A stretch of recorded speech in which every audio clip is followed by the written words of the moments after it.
இந்த பதிவு யாருக்கானது இல்ல அப்படின்னா, கருவேப்பிலை மரம் வளர்த்தா பாசிட்டிவ் எனர்ஜி கிடைக்கும், இல்ல அந்த இலைய சாப்பிட்டா புற்றுநோயை குணப்படுத்தும், இல்ல தலையில முடி வளர வைக்கும், இல்ல நோய் எதிர்ப்பு திறன் உண்டாக்கும், இல்ல ஏக்கருக்கு எவ்வளவு மரம் வளர்க்கலாம், ஏக்கருக்கு இத்தனை மரம் வளர்த்தா எவ்வளவு வருமானம் கிடைக்கும், இதெல்லாம் நினைச்சு இந்த பதிவு பார்க்க வந்தீங்கன்னா உங்களுக்கான பதிவு இது இல்ல. இதை ஸ்கிப் பண்ணிருங்க. இது யாருக்கான பதிவு அப்படின்னா, இயற்கையை அப்படியே ரசிக்கக்கூடியவங்களுக்கும், அத ஒவ்வொரு உயிரினங்களுடைய வாழ்வியலின் புதுமைய புரிஞ்சுக்கிற நினைக்கிறவங்களுக்கும், இயற்கைய அப்படியே அனுபவிக்கணும்னு நினைக்கிறவங்களுக்கான பதிவு தான் இது. இயற்கை இந்த கருவேப்பிலை மரத்துல ஒரு அற்புதம் செஞ்சு வச்சிருக்கு. அதாவது ஒரு புதுவித சூழியலையும் இந்த கருவேப்பிலை மரத்தினால ஏற்படுது. அதை இப்ப பார்க்க போறோம், பார்க்கலாம்.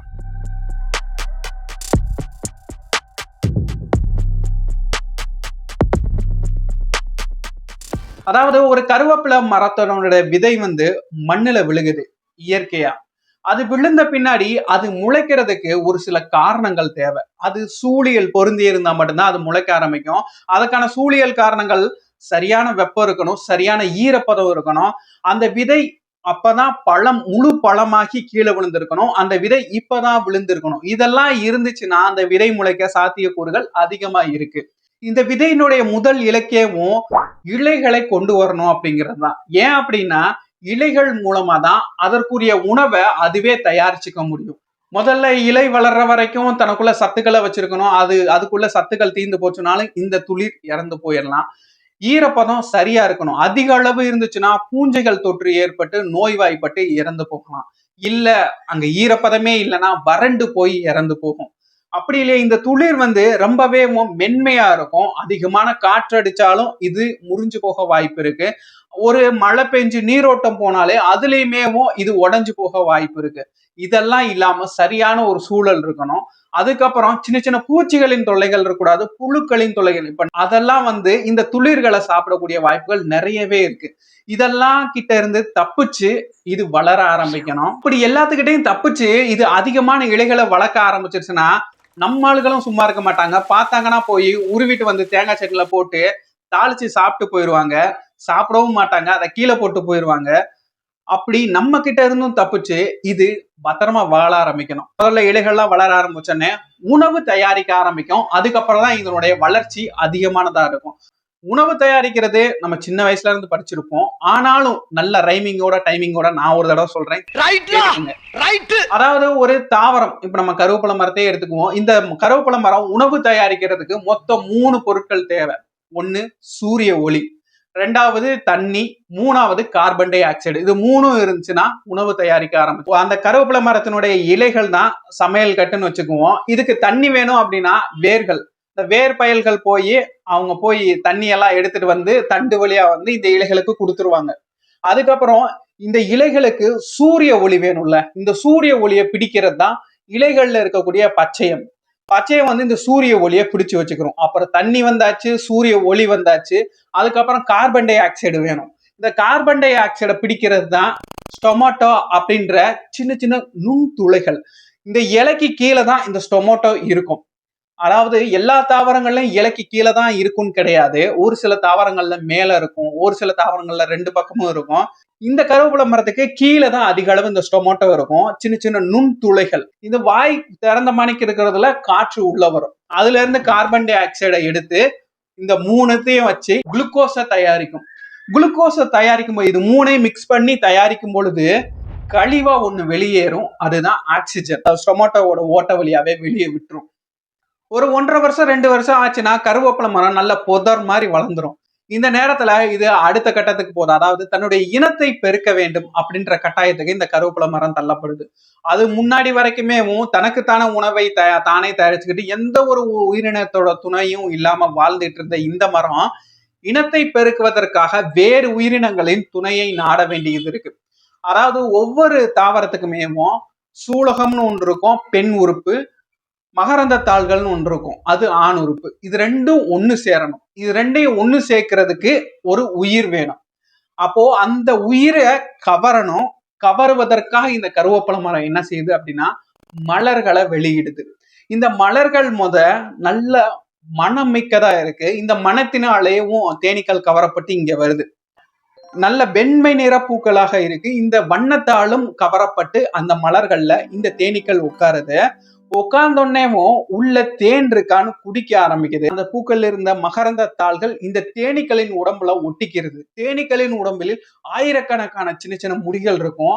அதுல இந்த மகரந்த தாள் ஒட்டிக்கிறது. மறுபடியும் இந்த தேனியானது வேறு ஒரு பூவுல இருக்கிற சூழ்கள்ல போய் ஒட்டிக்கிறது. அப்போ இங்க இருக்கிற மகரந்த தாள்கள் இந்த பூல இருக்கிற சூலகத்துக்கு வந்துருச்சு. அப்புறம் புதுசா கரு உருவாயிருக்கும். இந்த கருவை தான் மரத்துக்கு கீழேயே போட்டுச்சு அப்படின்னா, இங்கேயே புதிய செடி வளர்ந்துச்சுன்னா இந்த தாய் மரத்திற்கும் இந்த புது வருஷம் வளர்ற இந்த செடிக்குமே போட்டியா அமைஞ்சிரும் அப்படின்ற காரணத்துக்காக இங்க இருக்கிற கருவை வேறு ஒரு இடத்துக்கு கொண்டு போகணும் அப்படின்றதுக்காக இயற்கை பண்ண ஒரு அற்புதம் தான் இந்த கருவை சுற்றி ஒரு பழம் போன்ற அமைப்பு. இது வேறு ஒரு இடத்துக்கு போய் மண்ணுல போய் விழுக்கும் அப்படின்ற ஒரு காரணத்துக்காகவே இந்த கருவிற்கு முதல்ல இந்த கருவிற்கு சத்துக்கள் கொடுக்கணும். ஏன்னா இது மண்ணுக்குள்ள விழுந்தோடனே உடனே முளைச்சிடாது. முளைச்சு வளர்றதுக்கு சத்துக்கள் தேவை. அந்த சத்துக்களுக்காக இந்த கருவை சுற்றி புரதமும் கொழுப்பையும் உருவாக்கும். இது என்ன அப்படின்னா, ஒரு கடலப்பருப்பை எடுத்துக்கோங்க, நிலக்கடலைப்பருப்பு. அதுல ஒரே ஒரு பருப்பு எடுத்துட்டு நீங்க ரெண்டா பிரிச்சீங்க அப்படின்னா அதனுடைய மேல மட்டும் நுனி பகுதியில சின்ன ஒரு நீட்சி மாதிரி இருக்கும். அதுதான் கரு. அதை சுற்றி இருக்கிற அந்த பருப்பு அந்த ரெண்டு பக்கமும் இருக்கிறது எல்லாமே சத்துக்கள். அப்போ இந்த இயற்கை என்ன பண்ணிருக்கு, இந்த ஒரு கருவிற்கு ரெண்டு பக்கமும் சத்துக்களை கொடுத்துருச்சு. அப்புறம் இந்த சத்துக்களுக்கு முழுவதுமா இந்த கருவிற்கும் சேர்த்து பாதுகாப்பு வேணும்னு சொல்லிட்டு அதுக்கு மேல ஒரு ஓடு போன்ற ஒரு அமைப்பை கொடுக்குது. இப்போ முழுசா ஒரு விதை தயார். இப்போ விதை உருவாயிருச்சு. இதை வேறு ஒரு பறவையோ இல்லாட்டி வேறு ஏதோ ஒரு உயிரினம் இதை எடுத்துட்டு போகணும் அப்படின்னா அதற்கு இது உணவா அமையணும். அப்போ இதனை சுற்றி சதை பற்றுள்ள ஒரு பகுதியை உருவாக்குது.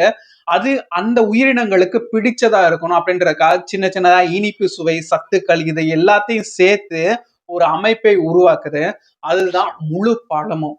இப்படி முழு பழம் ஆன பின்னாடி அந்த உயிரினம் அதை சாப்பிட்டுருச்சு அப்படின்னா அது முழுவதுமா பழம் செரிச்சிரும். ஆனா அதுக்கு மேல விதைய பாதிக்க கூடாது அப்படின்றதுக்காகத்தான் அந்த விதையை சுற்றியுள்ள ஒரு ஓட்டு பகுதியை கொடுத்து வச்சிருக்கு. அதனால இப்ப எந்த பறவையோ இல்லாட்டி வேறு ஏதாவது உயிரினங்களை சாப்பிட்டுருச்சு அப்படின்னா அதனால பழத்தை தான் செரிக்க முடியும். அந்த விதையை செரிக்க முடியாது. எச்சமா கீழே தள்ளிடும். அது மறுபடியும் மண்ணுல விழுந்து மறுபடியும் வளர ஆரம்பிக்கும். இந்த ஒரு அற்புதத்தோட தான் இயற்கை இந்த மாதிரி ஒரு நிகழ்வை பண்ணியிருக்கு.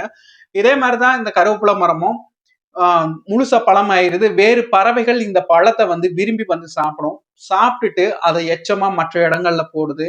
இதனுடைய இனம் பெருக ஆரம்பிக்குது. சரி, கருவேப்பிலை மரம் ஒரு புது சூழியலையே உருவாக்கும்னு சொன்னேன்ல, அந்த பகுதிக்கு வருவோம். அதாவது இயற்கையா வாழக்கூடிய ஒரு கருவேப்பிலை மரம் இருந்துச்சு அப்படின்னா அதனை சுற்றி நிறைய உயிரினங்கள் அதனை சூழ்ந்து வாழும். முதல்ல நுண்ணுயிரிகளை எடுத்துக்க வேணாம். ஏன் அப்படின்னா இது எல்லா இடங்கள்லயும் இருக்கும். அதை நம்ம பெருசா விவரிக்க முடியாது. நம்ம கண்ணுக்கு தெரியக்கூடிய உயிரினங்கள் அந்த சூழிகளை பத்தி மட்டும் இப்ப நம்ம பார்க்கலாம்.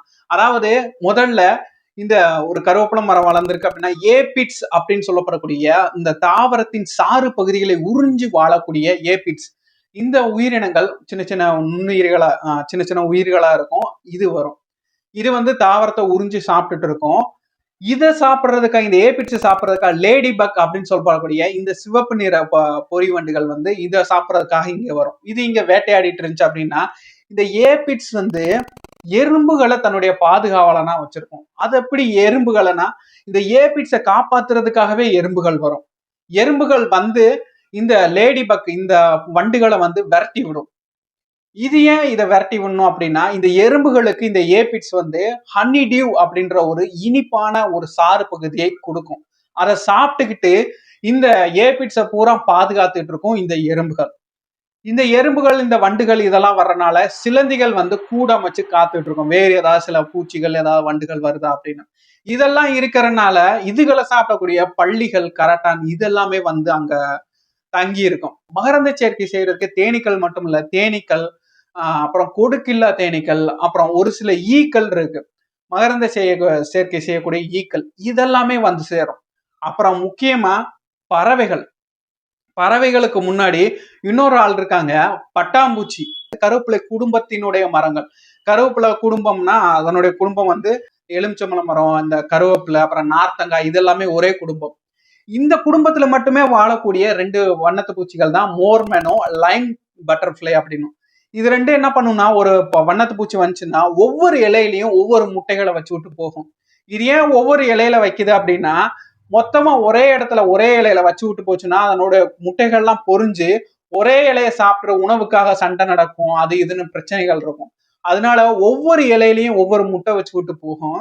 இந்த முட்டைகள்ல இருந்து புழுக்கள் லார்வாக்கள் வந்து வெளியே வந்துச்சுன்னா முதல்ல அதனுடைய ஓட்டு பகுதியை தான் வெளிவந்த அந்த ஓட்டவே சாப்பிடும். அதுக்கப்புறம் அந்த இலைய ஒவ்வொரு இலையும் சாப்பிடும்.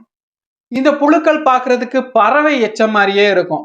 இது ஏன் பறவை எச்சம் மாதிரி இருக்கு அப்படின்னா, இந்த கருவேப்பிலை மரத்துல இந்த பழங்கள் எல்லாத்தையும் சாப்பிடுறதுக்கு பறவைகள் வரும். போற போக்குல மைனாவெல்லாம் பார்த்துச்சுன்னா பழத்தையும் சாப்பிட்டு இங்க ஒரு நல்ல டின்னர் அப்படின்னு சொல்லிட்டு இந்த புழுவையுமே சாப்பிட்டு போக வாய்ப்புகள் இருக்கு.